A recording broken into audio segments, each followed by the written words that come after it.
Club would like to warmly welcome my brother Philip Major to this month's meeting. Philip has a PhD in English literature from the University of London, where he also lectured for many years. He has published a number of books, chapters and articles on Renaissance literature, with a particular focus on English civil wars and the Restoration. Philip, lecturing at London's Birkbeck University largely entailed teaching Shakespeare. Would you mind telling us a little bit about that particular time of your career? And when you're ready, please begin to enlighten us on King Lear. Thank you very much, Deborah. Greetings all from, as I said, sunny Brighton on the south coast, normally sunny Brighton. It's an honour to be with the May Book Club in Fayetteville. I have visited Fayetteville several times, and who knows, when things finally return to normal, I hope to do so again. And when I do, perhaps I'll see you in person. Hopefully I will. Thanks for having me. Thanks to you, Deborah, for facilitating this, and to Alan for setting up the IT. Yes, as Deborah said, I taught at the University of London for a number of years. One of the courses I taught was, in fact, designed specifically for American undergraduates. It was called Shakespeare in London. And as well as lectures and seminars, this entailed seeing live Shakespeare productions all over London. I found the American students always respectful and appreciative of these shows. And for some reason, these 19 and 20-year-olds particularly liked it when I bought them a beer at the interval. Whether that's to do with your drinking laws over here, I'm not sure, but they always like that.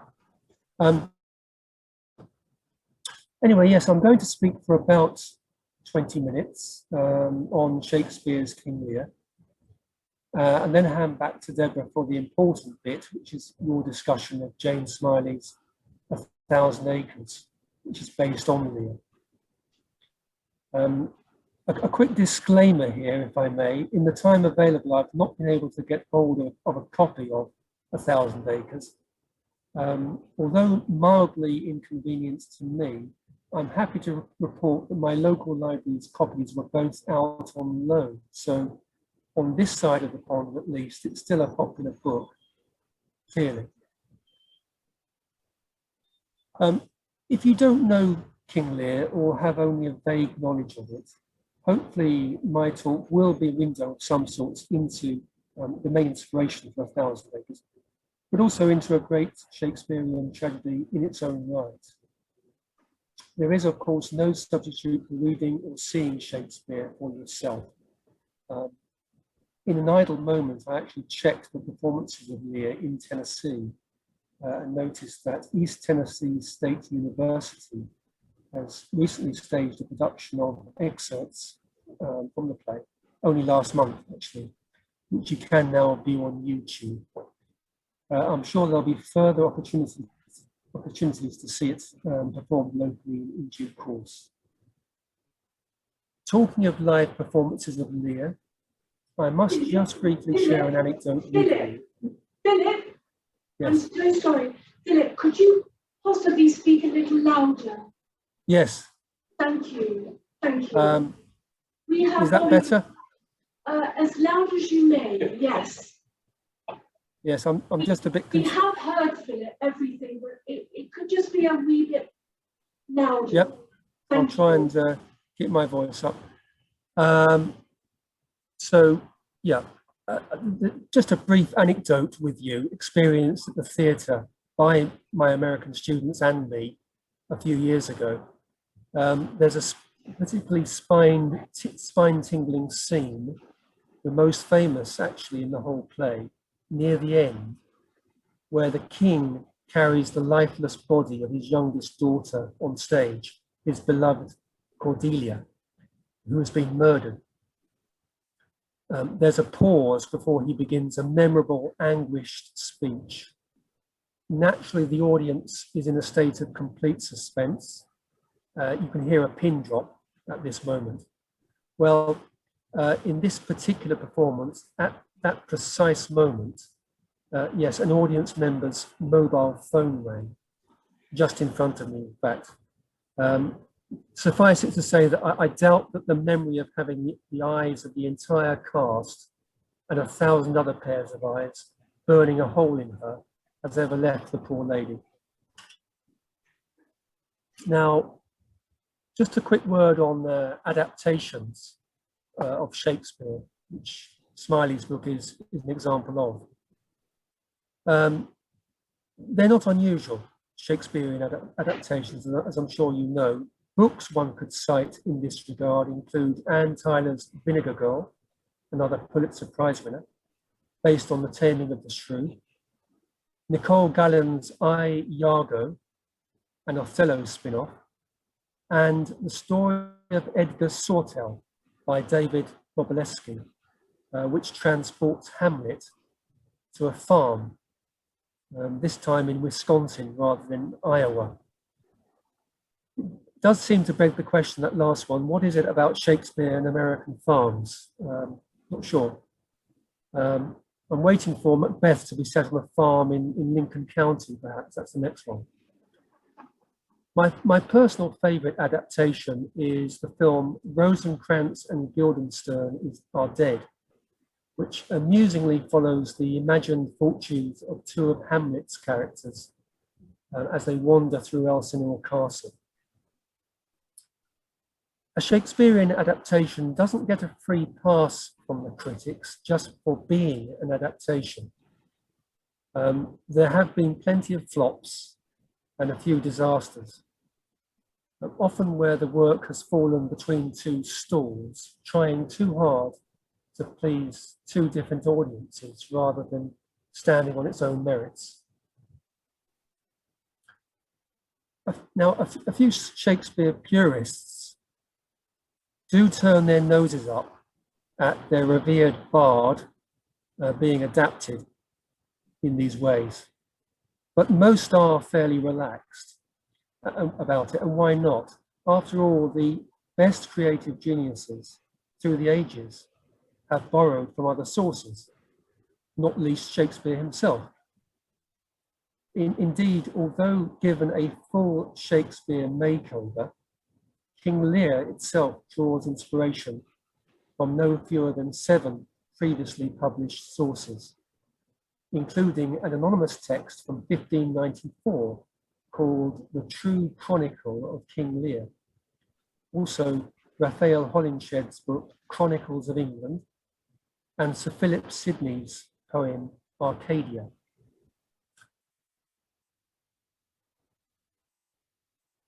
Despite Shakespeare adaptations being reasonably commonplace, in reworking King Lear, we can safely say that Smiley, Jane Smiley, was not lacking in self-confidence.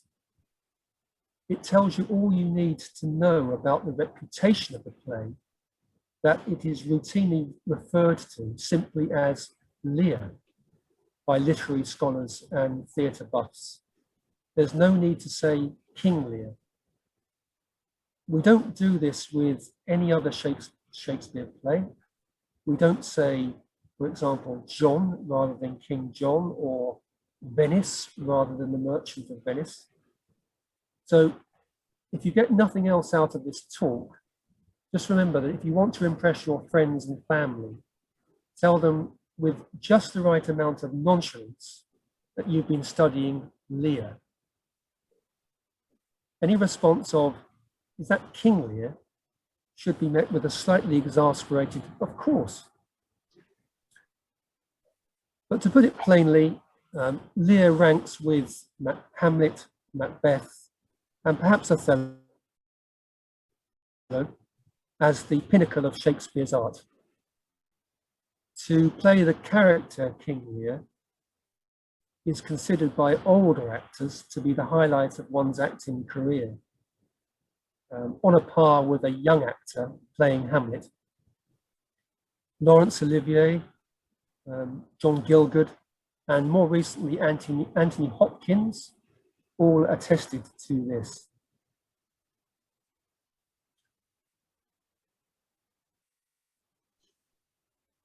Now, of course, as with every other Shakespeare play, the richness of the language accounts for a large part of its stellar reputation.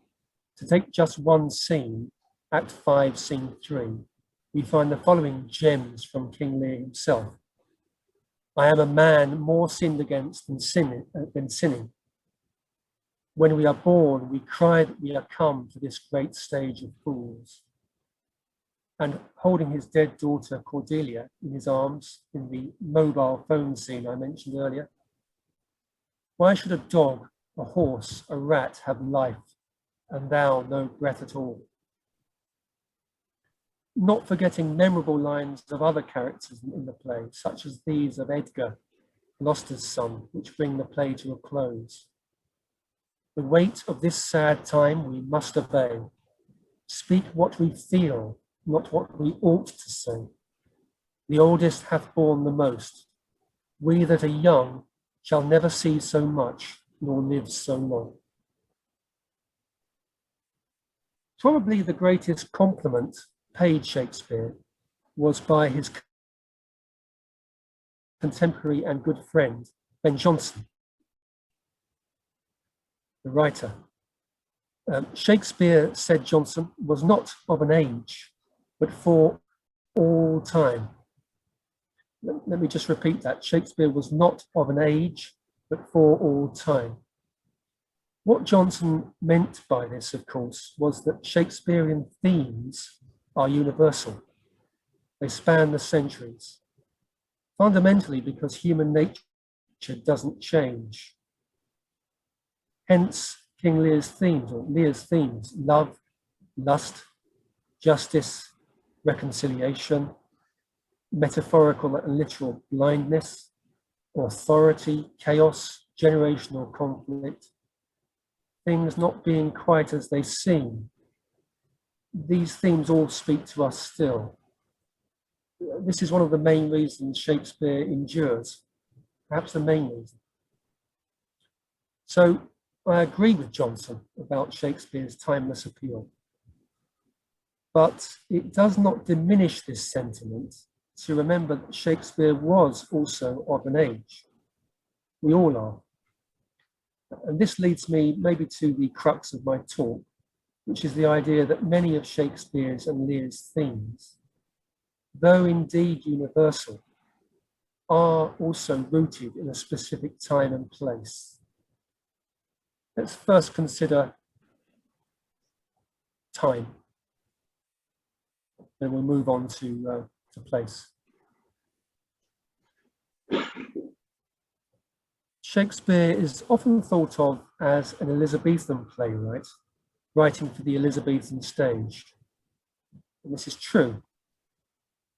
It's not the whole truth.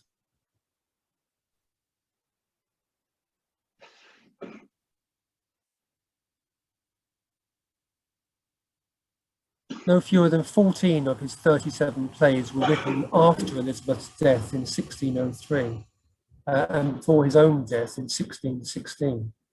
These include, as well as Lear, written around 1605, these include Othello, Macbeth, Antony and Cleopatra, and The Tempest, so that some big hitters there. This means Shakespeare was also a Jacobean playwright, active during the reign of Elizabeth's successor, King James. Incidentally, if you've ever wondered where the word Jacobean comes from, the Latin for James is Jacobus, hence Jacobean. Incidentally, following the Jacobean period, when James's son Charles I and then his son Charles II took the throne, we have the Caroline period, so named because Carolus is Latin for Charles. So that's the when. What about the where? Where was Lear first performed? It's long been assumed that, like all Shakespeare plays, it was staged in the public theatre before any performance before the monarch. Indeed, when we think of the Shakespearean stage, Into the mind's eye comes the Globe Theatre, or possibly the more sedate Rose Theatre, an effect reinforced by the reconstruction and excavation, respectively, of these two theatres in recent decades. Court performances, by contrast, seem unfamiliar. Prestigious for the playwright and actor, certainly, but secondary to his chief concern of entertaining the masses. Recent research, however, argues that the gulf between early modern Elizabethan and Jacobean commercial and court theatre is not as wide as we thought. There were important points of exchange and overlap. And in this new context, it may be that the production of King Lear set before King James by a company called the King's Men, of which Shakespeare was a major shareholder, on the 26th of December, 1606, was the very first performance of the play. Why is this important? Well, it raises important questions about Lear's preoccupation with kingship. This brings me to the political background to Lear's composition, which merits, I would say, close scrutiny. Elizabeth, the Virgin Queen, had died without issue, without children, in 1603. Only late in the day had she appointed James, who was already King James VI of Scotland, to be her successor. In now also becoming James I of England, James united the kingdoms of England and Scotland. And this is why the very first Union flag, sometimes known as the Union Jack, was created early into James's reign in 1606. Indeed, a major issue of James's reign was the attempt to forge a common British identity. Remember, this is still a century before the formal union of England and Scotland in 1707 under the Act of Union. Given this context, we can more easily see why a play like Lear might wish to reveal, as it does, the dire consequences of dividing not just a large farm, but a united kingdom. The play begins with Lear ruling all of Britain and ends with him destroying his realm. In this way, the division of Britain by Lear is a sort of inversion of the unification of Britain by James, who believed his policies would result in a well-governed and prosperous united realm being passed on to his heir. It's worth pondering, though, how relatively fragile the Jacobean peace was in England. By the time Shakespeare was writing Lear, the country had survived years of civil war and political and religious upheaval. Considerable turmoil followed the death of Henry VIII, and under his oldest daughter Mary's rule, England experienced both civil and religious chaos, with the conflict between Catholicism and the Church of England resulting in great bloodshed. After Mary's death, Elizabeth had assumed the throne, leading to a period of extended peace.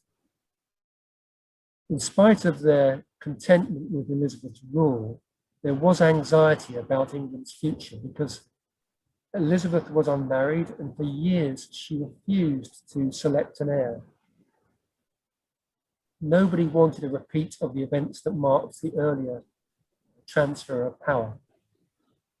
Thus, the lack of an heir created fears about a possible successor to her throne, which were only resolved in 1603 when Elizabeth appointed James.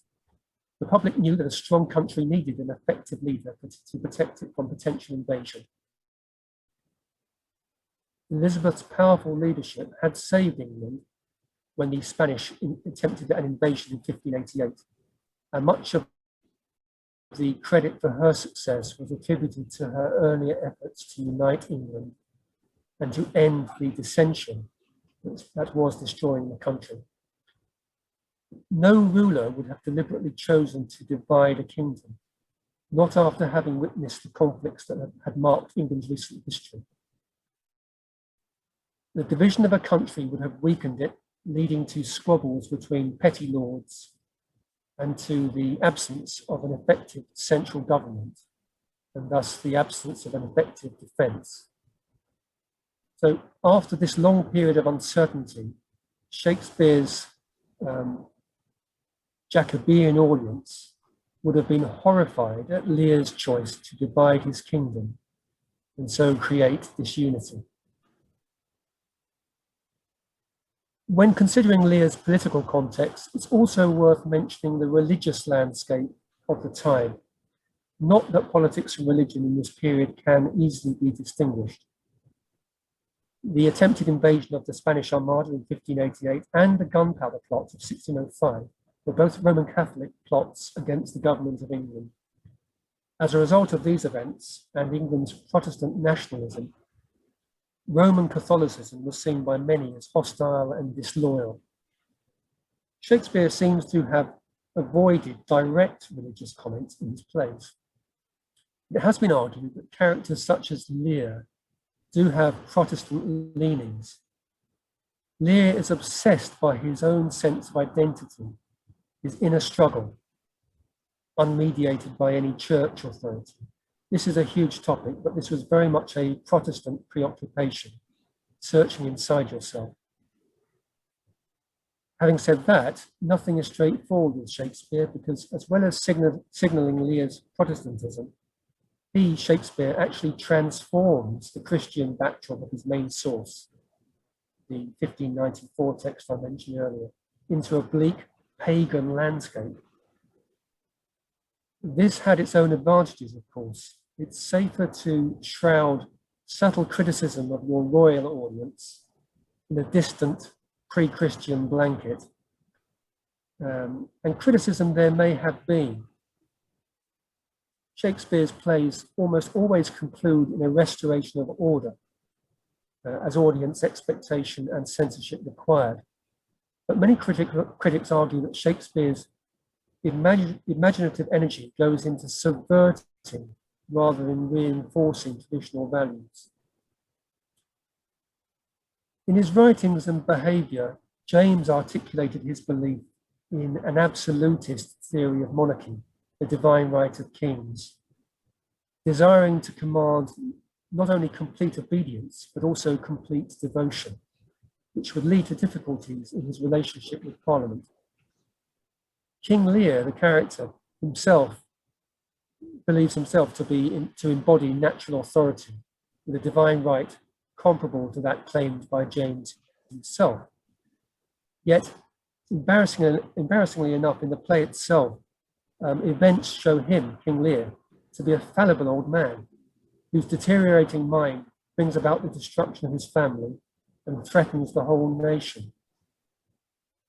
He and the Earl of Gloucester, who I believe is played by, or his equivalent is Harold Clarke in Smiley's book, they come to realise that their society is an unjust one, where the rich flourish at the expense of the poor and the powerful are free to punish the weak, while keeping their own sins hidden.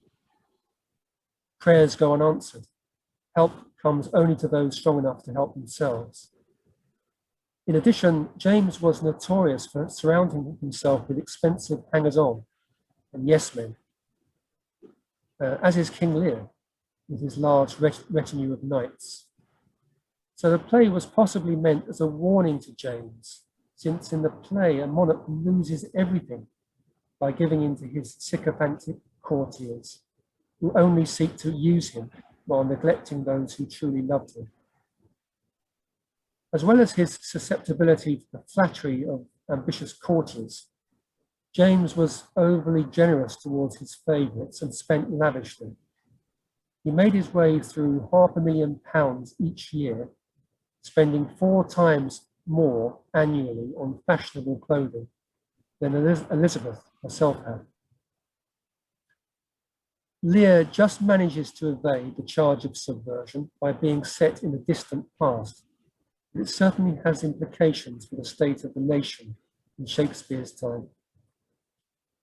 So those are some high-level contemporary influences on the play. What about some more local and specific influences?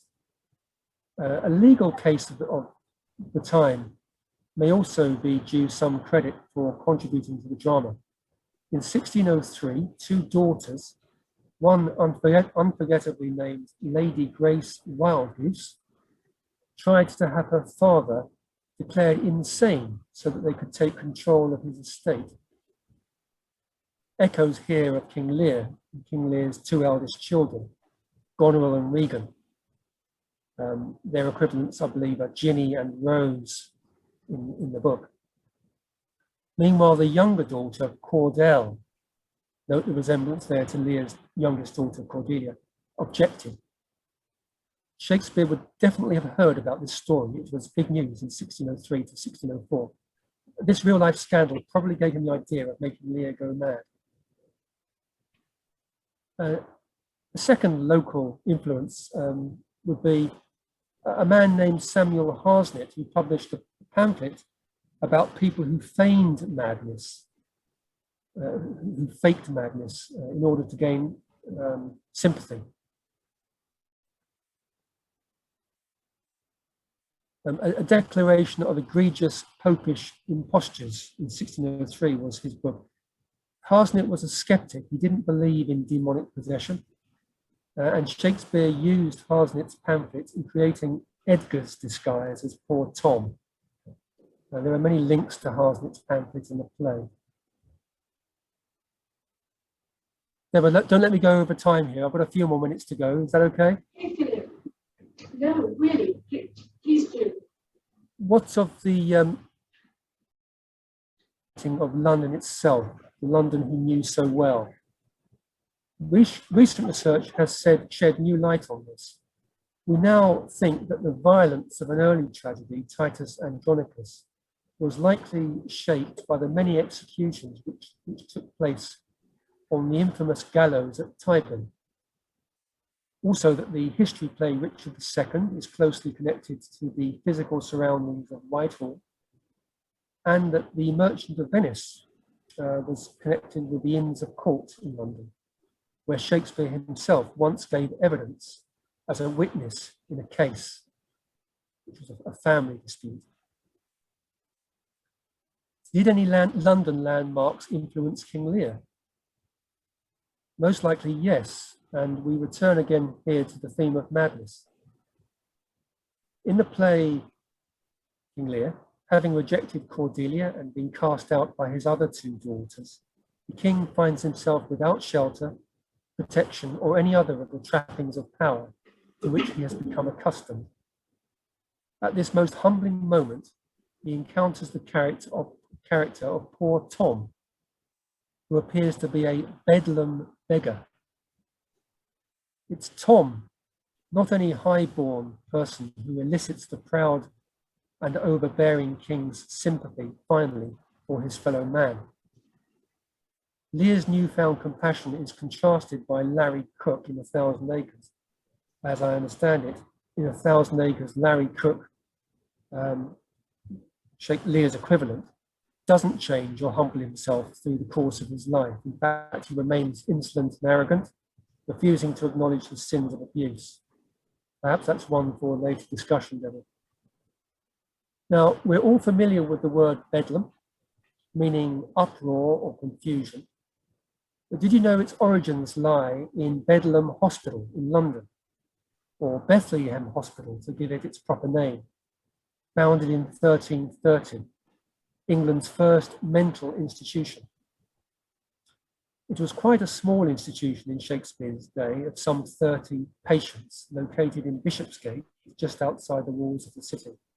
Today, it's a large psychiatric hospital with over 350 beds. In Shakespeare's day, all its inmates had some form of mental illness considered to be treatable. Lunatics, as they were then called, were not admitted owing to a lack of space.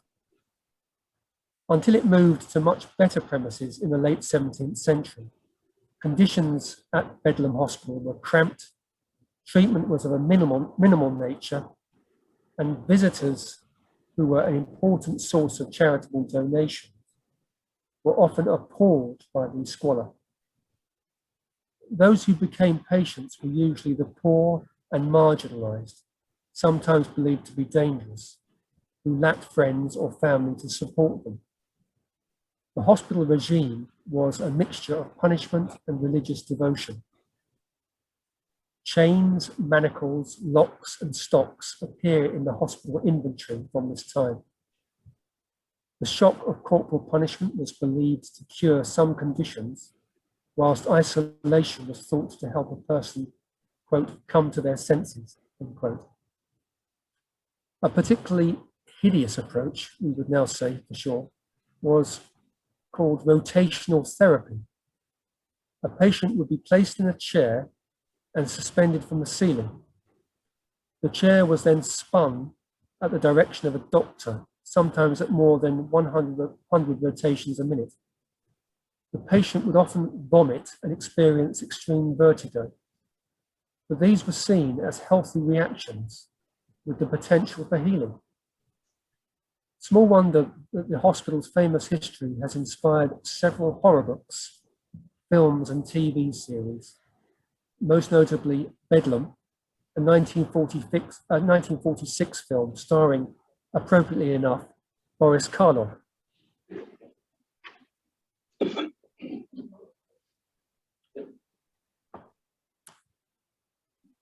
In King Lear, a seemingly mad man, poor Tom, leads the play's characters to a safer, more logical place. King loses all the trappings of his office, himself coming to resemble those poor naked wretches of Bedlam, for whom he finally feels pity. In perhaps the play's most moving line of all, Lear quietly recognizes that, quote, I fear I am not in my perfect mind, unquote. Lear's traumatic insight that he might not truly be himself displays a fear of going mad that could only be fully felt by the sane. As he stares over the precipice, he finds himself in a position shared by many mentally ill inhabitants of Shakespeare's London, conscious that his own identity is being erased, subsumed by a greater affinity to humankind itself. The play seems to suggest that, and this I'll close here, the play seems to suggest that it's only through great loss and suffering that we can find in ourselves true empathy for our fellow human beings. As such, it has long been read as containing a moral message that deals in universals. It's often spoken of as the greatest of all tragic drama, by which its admirers imply that its meaning has resonance for everyone who encounters it on the page or the stage. Yet, as we've seen, the play is written out of a very precise cultural moment in a particular place, and the presence of a specific mental institution, Bedlam Hospital, hovers over it. I think I'll leave it there, Deborah, and just say that I realise there's an important discussion to be expertly led by Deborah coming up. But if there are any questions, I'm very happy to attempt to answer them. Thank you so very much. We were all entranced by what you were saying. Thank you. Does anyone have a question for Philip? No, I'd just like to ask him one thing. When you were talking about the staging of Shakespeare in different settings, I'm just curious if you've ever seen Ian McKellen do Richard III, the modern version of Richard III. I have many years. Yes, I have seen that. Yeah, not live, unfortunately, but yes. And I just want to try and pay you back for, in some way, if you hadn't seen it, to pass that on. Yes, magnificent. Where did you see it, please? I saw it on cable. Oh, I see. It's like a modern Nazi state. It's done in a modern context. Oh, yes. It's a good example of how Shakespeare can be adapted. Yes. Philip, what is the resolution of King Lear that we might be able to compare or contrast it well, to? I mean, it's pretty bleak in as much as nearly everybody dies. All three of his daughters die. He dies. The Duke of Gloucester dies.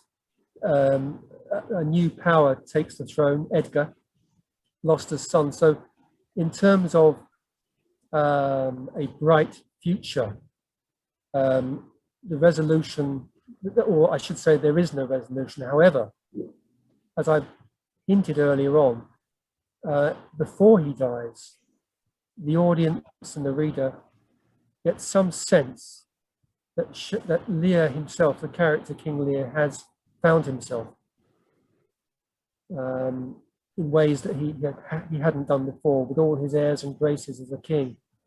He hadn't done. He had only found himself as a true human being by being reduced and by being diminished and by being led to a greater sense of his own humanity by a beggar and by a madman. So whilst the main protagonist himself doesn't live beyond the play, there is at least a resolution in terms of his own inner self up until that moment. So, Philip, who is still alive out of those major characters? Who is still alive at the end of Shakespeare's play? The only person of note, really, the only character who has any standing in the list in the dramatis personae is Edgar, who is the son of the Duke of Gloucester. There's an interesting double narrative going on between that. There's King Lear and his family, and there's the Duke of Gloucester and his family. So there's a parallel story going on within a play, almost like a play within a play. And Edgar is the son of the Duke of Gloucester. Gloucester is this is another example of the bleakness of King Lear, has his eyes gouged out at the behest of one of Lear's daughters, which, I mean, I could talk for hours about, or scholars could talk for hours about the idea of literal blindness as experienced by Gloucester and the metaphorical blindness experienced by Gloucester and by Lear. So there's the double-sided blindness in the play. But to get back to your question, Deborah, really it's only Edgar. We can only hope and cling on as audience members, we can only cling on to the idea that somehow the state will continue under the protectorship of a character, Edgar, who himself has been shown to be one of the true loyal subjects in the realm throughout the play, for reasons we don't have time to go into. But so there is some hope for Britain, but there's no hope for the main characters, and certainly no hope for King Lear. But he did at least come to his true senses before shuffling off this mortal coil. Yes, one of the many things, Philip, I've learned myself through your talk this evening is that I was unaware that Shakespeare had actually written plays within the Jacobean era. Yes, I mean, I blame Shakespeare in Love for this. Oh, yes, okay, yes. The common, the image is of Shakespeare linked to the Elizabethan stage and the Elizabethan reign. But no, he lived for 13 years and composed a number of big hitting plays in James's reign. Yes. In the book, Larry Clark, King Lear, is a very arrogant man. I didn't like him at all, of course, who would? However, what would you say, Philip, was King Lear's tragic flaw? His tragic flaw? His flaw? Well, a mixture of things, really. I mean, hubris, great pride, doubtless in part because of his esteemed privileged position as head of state, as the monarch, but also in not realizing the true value of things. The opening scene is where he wants to divide the kingdom up between his three daughters. He knows that, he knows that Cordelia, his youngest daughter, loves him the best. But he wants a public display of affection from his three daughters. Now, the two eldest daughters, Goneril and Regan, they know how to display affection. They know how to speak before a court. But they speak bogus words, they speak flattery.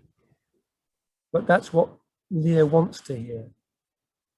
He doesn't put enough emphasis on true love and true meaning, because Cordelia can't speak like that, and she refuses to offer flattering words, or she doesn't have the words. She's not experienced in court. She doesn't have the language.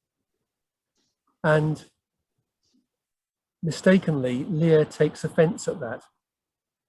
He wanted to hear before his court a public display of her genuine love, but she couldn't do it. It wasn't in her nature. And his chief weakness really was to take offense at that, and not to realize that genuine feeling is better than false display. I see. Has anyone got any questions? I do. Yes. Out of all the Shakespearean plays, where does King Lear stand? Was he early on, or was he like the 14th or 15th play that Shakespeare wrote? Oh, he comes towards the end. I mean, he's one of the first, not quite the first, one of the first plays Shakespeare writes in the Jacobean period. So he writes it in about 1605, and it's first performed in late 1606. So it's probably, and I've mentioned earlier, he wrote 14 of his 37 plays in the Jacobean period. So it's probably sort of well into the final third of the total number of plays that Shakespeare wrote. So, by this time, he's really at the top of his game. Yes, absolutely. Anyone else with a question? Not a question, just a comment. I wish I had you to explain Shakespeare to me when I was in high school. I might have actually appreciated it then. Yeah. That's very kind of you. It was drudgery. Let's get through it. Let's be done with it. And I'm the end. That's very kind. Thank you very much. Xavier, when Philip used to teach work to the students, he would get a lot of "Thank you, Dr. Major. Thank you. I really learned a lot. Thank you. I'll never forget what you taught." And I fully agree. But Deborah, that was only because they wanted another beer at the next theatre performance. Oh yes. It's funny, everyone, because before they would meet. Philip and his students would meet at a certain part of London to go to this play, either at the Rose or I think the Thistle, Philip, or the Globe. Over the years, once, twice, maybe 3 times a term, they would always meet for a drink in a pub, and they were beautiful pubs, ages old. In fact, there's a pub in London where Shakespeare himself sucked some ale. Really? Yes, Oh, yes. wow. And Philip always got the impression that the students were more excited to meet at the pub for the pre-theatre drink rather than the play itself. Well, on one occasion, and I was embarrassed at the time. I got the wrong theatre. We turned up at the wrong theatre, and so the whole evening was ruined. What I thought, until I suggested we decamp to a local pub. And I've never seen a happier group of students.